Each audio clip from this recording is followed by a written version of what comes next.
De repente por ahí me aparece en TikTok una china, creo que es china o es coreana, que baila durante los partidos de béisbol en una cancha. No sé, ¿es esta?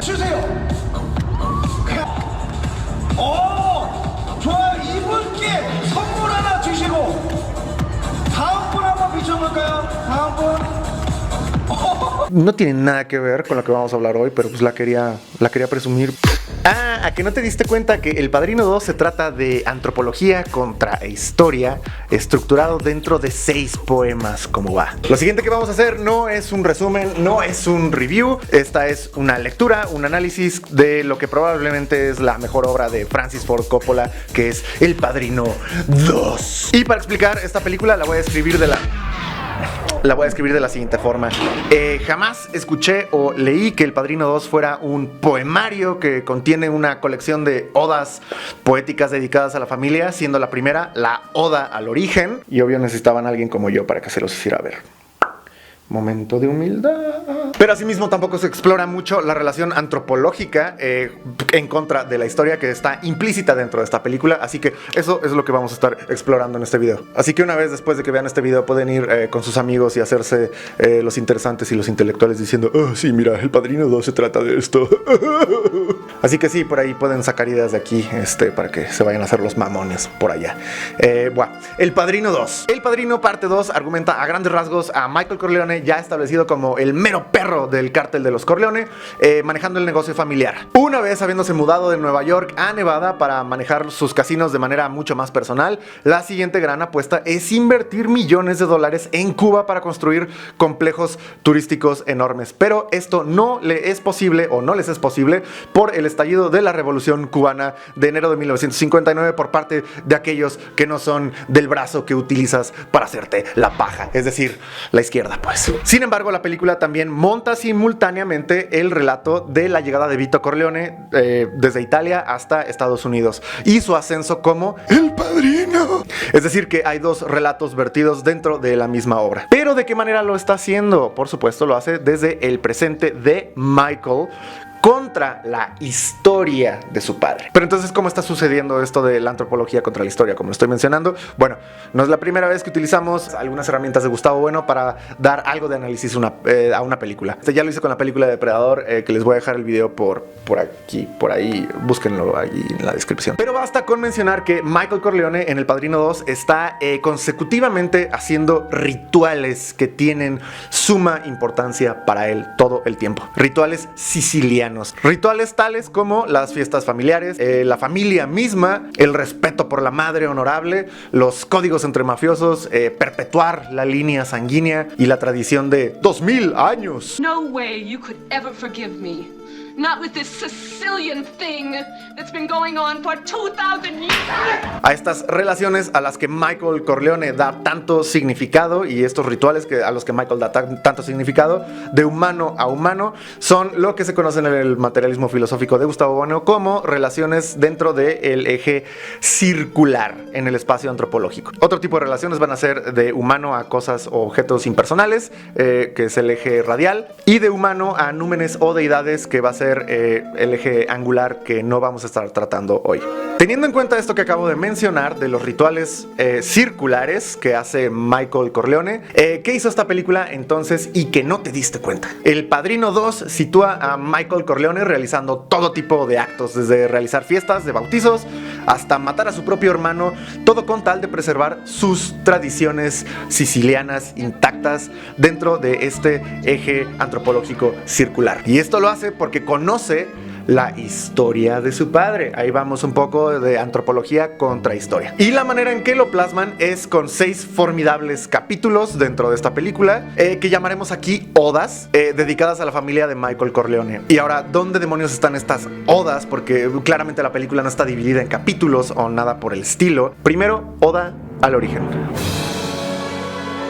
Esta película da comienzo con la oda a los orígenes, regresándonos a principios del siglo XX con el famoso Vito Corleone en su pueblo natal en Sicilia, siendo un niño, donde su padre y hermanos son asesinados por la mafia local a orden del hijo de su puta madre, del jefe de la mafia, Don Chicho, y su madre pidiendo que perdone la vida de su hijo. Este no accede y su madre amenaza a Don Chicho y se lleva puesto la señora 1 kilo de plomo, cortesía de Don Chicho. Así que Vito tiene que escapar de su pueblo, ayudado por una familia de campesinos, donde claramente podemos ver que el miedo sí anda en burro, para después huir a...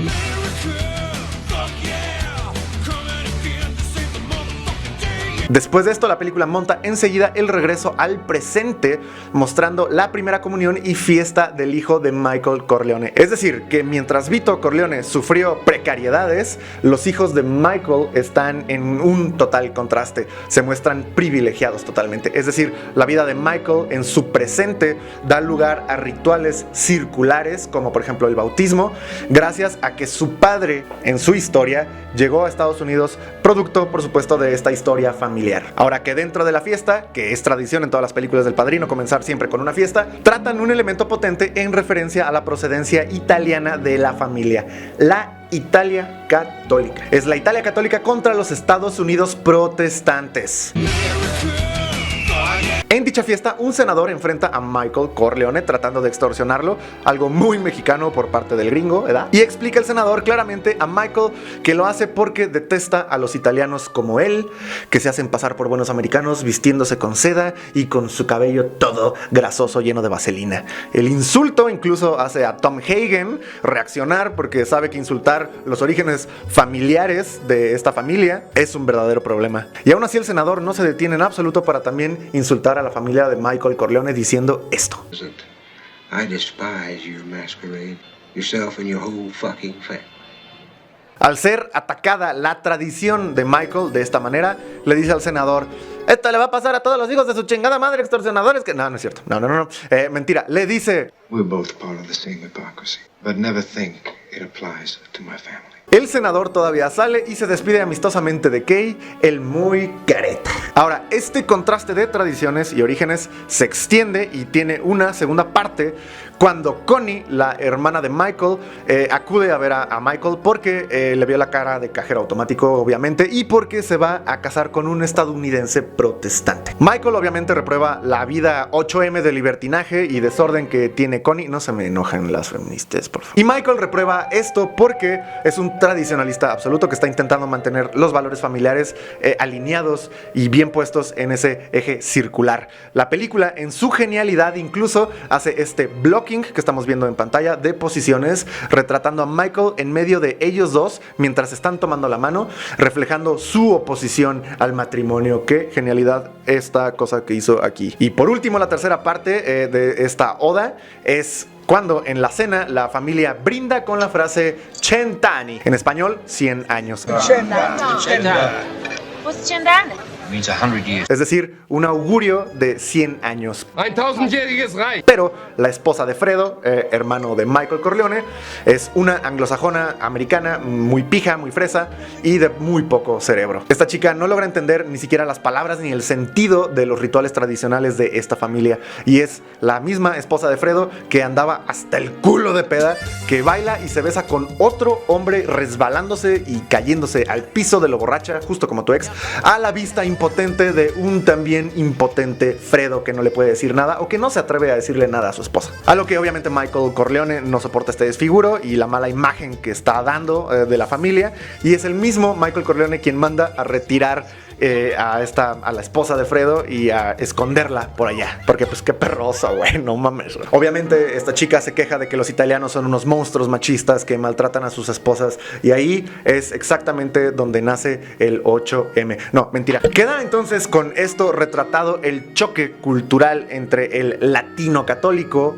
italiano contra el carácter protestante anglosajón norteamericano, como un inciso dentro de esta oda al origen que es un origen completamente italiano, por supuesto. Aquí la película pasa a Frank Pentangeli, que en realidad Frank Pentangeli es Clemenza, por cierto, pero el gordo forro del actor que interpretó a Clemenza, que es Richard Castellano, exigió muchísimo dinero para volver a hacer esta película, la segunda parte, y Coppola no aceptó el trato y el personaje de Clemenza pues obviamente desapareció y nos pusieron en su lugar a Frank, más bien, pero bueno. Ahora Frank Pentangeli es un terrateniente de los Corleone que está viviendo en Nueva York, en la misma casa que aparece en El Padrino 1, y este por supuesto es un viejo amigo de Don Vito Corleone, y Frank Pentangeli pide a Michael que se deshaga de los hermanos Rosato, quienes son un problema para Frank allá en Nueva York. Michael se niega y ese mismo día hay un atentado contra Michael en su propia casa. Michael se tiene que ir, así que va al cuarto de sus hijos, se despide de su primogénito, cerrando así la oda al origen y su turbulento choque de una familia arraigada en valores tanto católicos como culturales, ancestrales, históricos, que por supuesto incluyen la tradición siciliana de siglos de esta organización en mafias. Y nada menos, esta historia y esta primer oda retratan el duro, escabroso, melancólico y triste proceso de adaptación de la población italiana de origen siciliano, como si fuesen afiladas puntas de flecha disparadas con la inercia y fuerza de sus tradiciones, entrando en el áspero corazón de cobre verdoso de la sociedad estadounidense, alojándose en una herida que cicatriza en el rechazo de dichas tradiciones por parte de los Estados Unidos de América, apodada la Tierra de la Libertad. Me la mamé. Así que desde el primogénito de Michael, la película transiciona montando a Vito Corleone de regreso en 1917 con su primogénito también. La película comienza aquí la oda a la paternidad. Mientras Michael Corleone aprende a ser padre y jefe de familia, también vemos a Vito aprendiendo a ser padre y jefe de familia y su curso hacia convertirse en el padrino como tal. Y Don Corleone se forma como jefe de familia y como figura paterna de toda una comunidad y de respeto, pero en contra de la extorsión de Fanucci, que es un vividor que extorsiona a los italianos de Nueva York. Y en esta oda a la paternidad no solo vemos a Vito ser padre de sus hijos, sino lo vemos ser la figura paterna de esta comunidad, deshaciéndose también de un padre falso que es Fanucci. La razón de estos abusos, se le explica a Vito Corleone, es que no hay nadie quien proteja a la comunidad italiana. Este contexto, por supuesto, hace a Vito iniciar su carrera como una empresa de cadena de favores, donde él hace algo por alguien y esto se le será pagado en un futuro. Y así, como bola de nieve, va creciendo la mafia. Vito se coloca como padre de su comunidad italiana y por eso esta oda comienza con Vito cargando en sus brazos a su primer hijo, consolidándose como padre de familia, así como también un padre mafioso o padrino. Por lo que aquí me refiero a que Vito, viniendo de las precariedades, se vuelve mafioso respondiendo a necesidades. Por el otro lado, Michael Corleone, su hijo, es mafioso porque es su deber. Necesidad y tradición, es decir, historia, contra el deber, contra las costumbres, contra la circularidad. Otra vez, la antropología contra historia. Esta secuencia en el pasado, en 1917, termina con Vito y Clemenza consolidándose como hermanos cuando roban una alfombra que termina adornando la casa de Vito Corleone, quien ya tiene a su primer hijo, Santino. Y aquí la película regresa a 1959 con Michael Corleone en Miami, que al revés de Vito no está cerca de sus hijos, sino está lejos de sus hijos y está listo para hacer la operación de negocios más grande de su vida, poniéndose en contacto con Hyman Roth, un judío poderoso que tuvo nexos con Vito Corleone, obviamente en el pasado. Es decir, mientras Vito ve por su familia allá atrás en la historia en 1917 y se gana hermanos nuevos, como es el caso de Clemenza, Michael por el otro lado tiene que estar lejos de su familia para agrandar ese negocio y además alguien dentro de su familia es quien intentó matarlo o mandó a hacer la operación para matarlo. Es decir, hay un fuerte contraste entre la cercanía de Vito con su familia y el declive de esa misma familia ya desarrollada con Michael. Michael no solo está lejos de su familia, sino que esa familia está conspirando contra él también. Sin embargo, Michael, después de visitar a Hyman Roth, visita también a Frank Pentangeli en Nueva York y Michael menciona que es Hyman Roth quien mandó matarlo en su casa, en Nevada. Es solo que Michael quiere tener a sus enemigos mucho más cerca hasta que descubra quién en su familia lo traicionó. La película entonces, justo después de esto, la película pasa de esa escena directamente a Fredo, hermano de Michael, dándonos visualmente así la respuesta de quién fue el traidor. Fredo es retratado entre sábanas negras, pijama negra, con algo de decoración bastante barroca, pero de color gris, como si fuera un mausoleo, donde prácticamente este segmento está auguriando que Fredo es un hombre muerto ya en su tumba, pues es imposible que algo se le escape a Michael, mucho más si se trata de su hermano adentro en su familia. Así que recapitulemos un poco.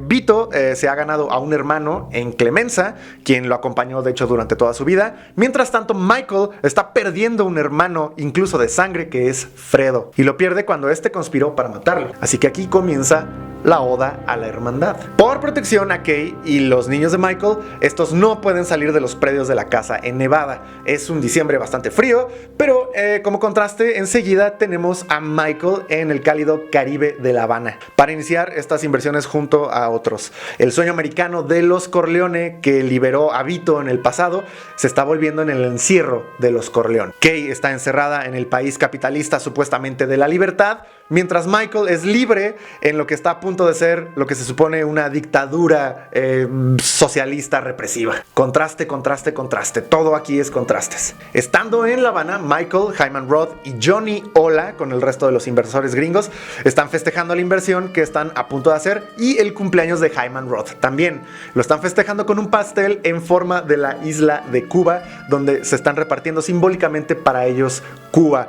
Por si alguien no lo notó jamás, Michael Corleone aquí es el villano durante toda esta serie de 3 películas. Además, uno sumamente despreciable. Así que Fredo, estando ahí, que llevó un par de millones de dólares para la inversión y se encuentra con su hermano Michael, comete un error en estas reuniones por ser bastante poco inteligente y le da la señal a Michael de que fue él, Fredo, quien traicionó a Michael y facilitó el atentado. Michael, de hecho, deja saber a Fredo que sabe lo que hizo y se lo dice en su cara y le da el beso de Judas, un símbolo para los traidores. También es un símbolo a la manera siciliana de las mafias, otro corte circular ahí. Michael regresa de Cuba y Tom Hagen le informa a Michael que Kay, su esposa, quien estaba embarazada, ha perdido al bebé. Después de que se entera de esta noticia, a través de una transición, fade in, fade out, quedan yuxtapuestas las caras de Michael con la de Vito de regreso a 1917, ambos frente a la situación de la pérdida del mismo personaje de Fredo. Es decir, para Vito Corleone, Fredo es un hijo, pero para Michael es su hermano. Están ante la pérdida de Fredo.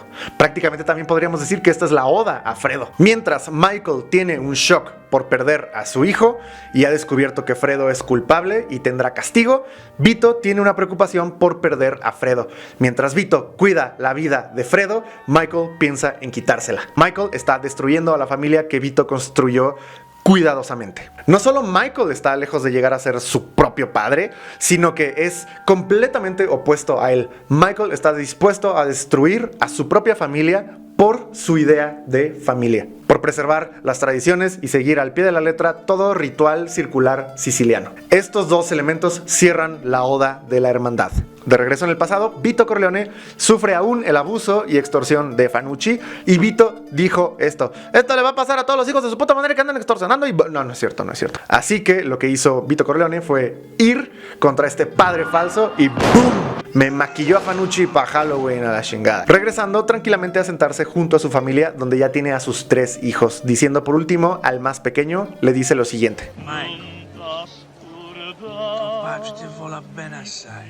Poco sabía Vito Corleone que ese hijo que ama tanto es quien destruirá todo lo que tanto trabajo le está costando formar. Y la película entonces abre la oda a la maternidad. Esto comienza con Michael regresando durante la parte más fuerte del invierno, encontrando su casa sola, siendo recibido de manera fría por el clima como por su casa vacía en Nevada, con Kay, aquella madre fallida, quien no pudo llegar a ser madre de nuevo por la pérdida del último hijo, y donde Kay ni siquiera se percata de la presencia de Michael. Entonces Michael, preocupado, acude entonces con su madre para preguntarle qué clase de fortalezas tenía su padre y sobre todo para compartirle sus miedos acerca de perder a su familia, a lo que su madre le responde que la familia siempre estará para él, pero Michael le responde: Aquí muestran de nuevo la inercia de Michael por vengarse contra su hermano, por sostener esta idea de familia que Michael quiere ejercer. Y la película responde a las inquietudes de Michael saltando al pasado, al momento en que Vito Corleone ya es un facilitador de favores y la gente lo respeta, al punto de que su imperio comienza de manera tan humilde que Vito Corleone resuelve problemas tan sencillos como el de una señora que quería tener un perro en un departamento y no se lo permitían. Bueno, Vito Corleone lo resuelve. Es decir, las motivaciones de Vito Corleone no son el poder, esas no son sus motivaciones. Las motivaciones de Vito son sus ideas de justicia, eso es lo que es. Sus ideas de justicia son lo que lo llevan al poder. Y cuidado aquí, sus ideas son de justicia, mas no de ley jurídica. Mientras tanto, Michael persigue al fantasma de su padre todo el tiempo, tratando de tomarlo siempre como referencia, pero resulta que Michael no es otra cosa más que una sombra mucho más vil, aunque igual de violenta, pero esto lo hace estar mucho más preocupado de ser digno del título de padrino que por estar entendiendo los tiempos en los que vive y entender a la gente que lo rodea. Es decir, claramente aquí podemos ver que Michael, dentro de su espacio antropológico, todos los rituales los quiere hacer correctos para ser digno de ser el padrino, pero está yendo siempre en contra de la historia de su propio padre. Entonces Michael y Kay tienen una discusión porque ella se rehúsa a seguir con Michael, quiere el divorcio y le confiesa que no perdió al hijo, sino que abortó. O sea, cuajó al morro, lo sacó con un gancho de ropa, no lo quiso, no le nació. Y Kay le dice a Michael que lo hizo porque le repugna el infierno en el que viven y que esa tradición siciliana de 2000 años es algo absurdo que se tiene que acabar. Michael se me pone así el cabrón y Michael le clava un sopapo a Kay a media jeta tan fuerte que Diane Keaton habría dejado sin trabajo a Linda Blair en El Exorcista un año antes del estreno del Padrino, y Michael la da por muerta absolutamente a Kay. Le quita a sus hijos y Michael destruye a la figura materna y la destierra de su familia. Por otro lado, regresamos a Vito Corleone, quien hace una visita con su familia a su pueblo natal en Sicilia que se llama Corleone. Recapitulemos. Mientras Michael destruye a la madre de su familia, expulsándola, Vito Corleone regresa a la madre, pero la madre patria. Acuérdense que estamos en la oda a la madre. Sin embargo, sucede algo de bastante relevancia. Vito tiene planeado vengar la muerte de su madre, que fue asesinada por Don Chicho, cosa que lo hizo huir de Italia. Pero en esta oda a la maternidad, la venganza toma forma de la siguiente manera. Un joven Don Tomasino y Vito conducen hasta la finca de Don Chicho, quien tiene una edad pues ya muy avanzada. Como distracción, le dicen a Don Chicho que quieren su bendición para poder emprender un nuevo negocio de aceite de oliva allá en Nueva York. Y es cuando Vito, estando cerca de él, le encaja una navaja desde el vientre hasta la altura del corazón. Es de notar aquí totalmente que el área corporal de la maternidad es precisamente el vientre, lugar donde Vito encaja el cuchillo. O sea, la venganza por su madre se hace precisamente desde el vientre. Así que los pendientes de Vito con su madre Italia y la venganza para su madre biológica quedan absolutamente saldados. Ay, le vuelan las patas a la verga a Don Tomasino también. Mientras Vito Corleone está atendiendo lo relacionado al asesinato de su madre, como haciendo esta venganza, la madre de Michael en el presente muere y nos regresan al funeral de la mamá Corleone. Termina la oda a la madre, por supuesto, y comienza la oda a la muerte. Aquí Michael advierte a Fredo que por haber sido partícipe en el atentado no lo quiere ver jamás y que para él está muerto. Michael había dado la orden de que a Fredo no le pasara nada, pero esto mientras su madre seguía viva. Pero aquí la madre ya ha muerto y el tiempo de Fredo se está acercando. Y en dicho funeral, Fredo está completamente vetado. El personal en la casa tiene prohibido contestarle. Fredo tiene prohibido hablar con Michael. Tom Hagen lo evita. Prácticamente Fredo está muerto para todos. Y ese funeral de la madre es en realidad el funeral de Fredo. Ahora Connie, su hermana de Michael, pide ver a su hermano, a Michael, quien está en la sala junto al lago, vestido de negro, acompañado de sus hijos.